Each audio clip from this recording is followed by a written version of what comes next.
Goku easily solos the entire Naruto verse, Joe. It's not even a competition. Ever heard of death by 1,000 cuts, Donald? If every shinobi throws one shuriken, he can't dodge them all. Shut up, you two. It's been an hour of this. Well, we can't stop till we decide. Joe, Goku wins easily. Someone hasn't watched enough power scaling videos. Let's just get that stupid tier list done.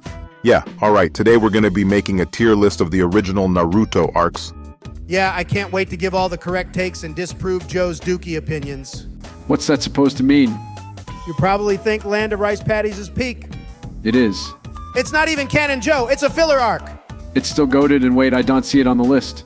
We're not ranking the filler arcs, Joe. Now let's get started with the Land of the Waves arc. I think this is a good start. Yeah, I guess this is fine for being the first arc. It gets you into the series, but it's not doing too much crazy stuff yet. Yeah, the rivalry between Naruto and Sasuke works well, and Kakashi just being way stronger than the heroes made it feel like we had so much more to go. Yeah, I agree. The ending is also an emotional one. Zabuza and Haku were the bad guys, but at the end you just might shed a tear for them. I certainly did. This hit hard, because it seems like Zabuza doesn't care about Haku at all, even after they tell him how much he cares, but then he finally breaks, and it's great. I know Naruto had me crying in the club for real. Sounds like we all liked it, but it can be a little slow and it doesn't reach the peak of some other arcs, so I think probably B tier. Sounds good. I think that's good. Now we've got the Chunin exams, and oh boy, this one is a dramatic leap in quality. Yeah, seriously, the first arc set everything up, and the second one just adds characters and characters. I think at least 12 new semi-important characters are introduced over like 2 episodes. I know I was hyped to learn more about the Sand Ninjas, the Sound Ninjas, and Rock Lee and Neji were awesome too. The Chunin exams were really stacked when it came to introducing fantastic characters like Gaara, Orochimaru, and Shikamaru. Passing the Chunin exams is also an interesting goal for the characters to accomplish. They somehow made a written test a compelling story beat. Yeah, that was great, but things get really good in the Forest of Death. I mean, now there is an actually chance of, well, death, but that crazy snake dude is just chomping on Sasuke and giving him crazy powers like what? Gaara getting the Forest of Death any percent speedrun record is cool too.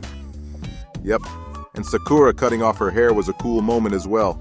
It made her feel a lot more like her own character than just the annoying girl yelling people's names.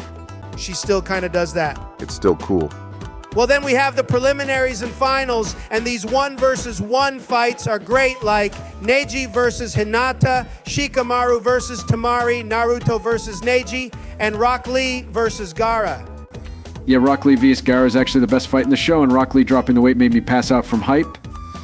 Yep, there is a lot to this one, and Jiraiya is introduced too. I want to give this arc S tier, but I think it's really A tier. Sounds good.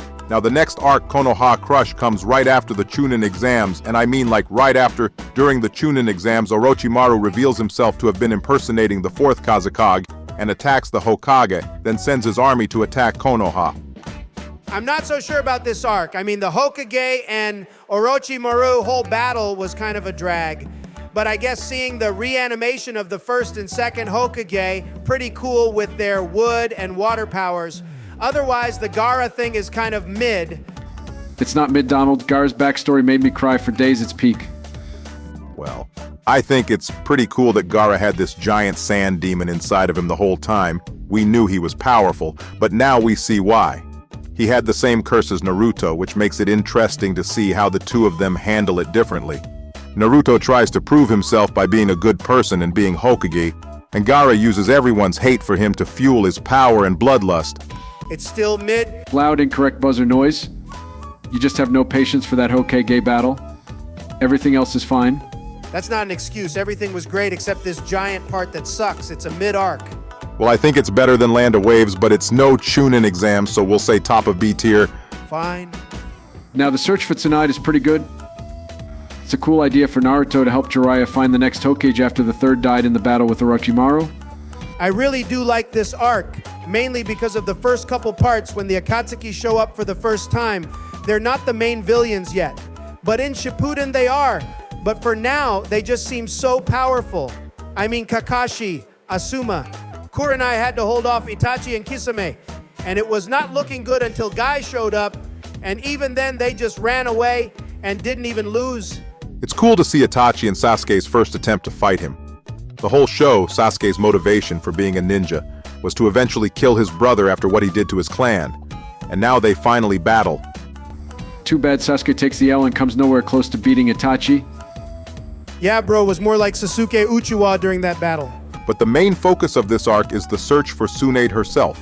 They find her quick, but the real struggle is getting her to come along to be Hokage. However, Tsunade is met with another offer by Orochimaru: heal his arms after the third Hokage broke them, and in return get her little brother and boyfriend to return from the dead.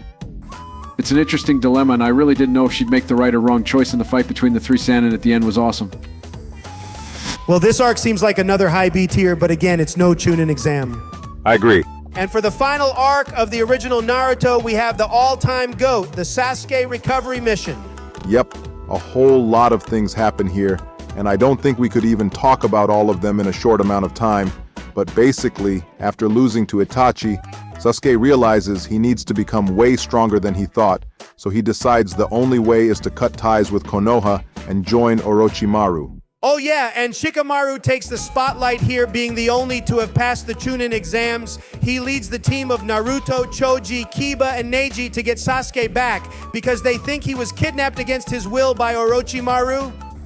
And really, every character gets some good backstory to go with them, and after the battles against the Sound Ninja 4, the final threat, Kimimaro shows up with his goofy Aya bone powers, but then Rock Lee shows up so Naruto can go. And we can't forget the Sand Ninjas, including Gaara, show up to help the team as their form of repayment for saving them from Orochimaru. And the hypest battle of the series is at the end with Naruto versus Sasuke. This battle is well animated, emotionally intense, and a great way to end the show. And spoilers, I guess, if we haven't already spoiled the whole show, but Naruto loses and sets up the continuation into Naruto Shippuden to try to get Sasuke back again. This arc really just is amazing, so I think this is top of S tier. Totally with you. Deserved S tier. Well, that concludes our list for the original Naruto arcs.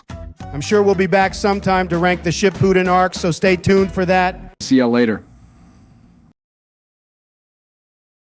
You will never be president, Sasuke.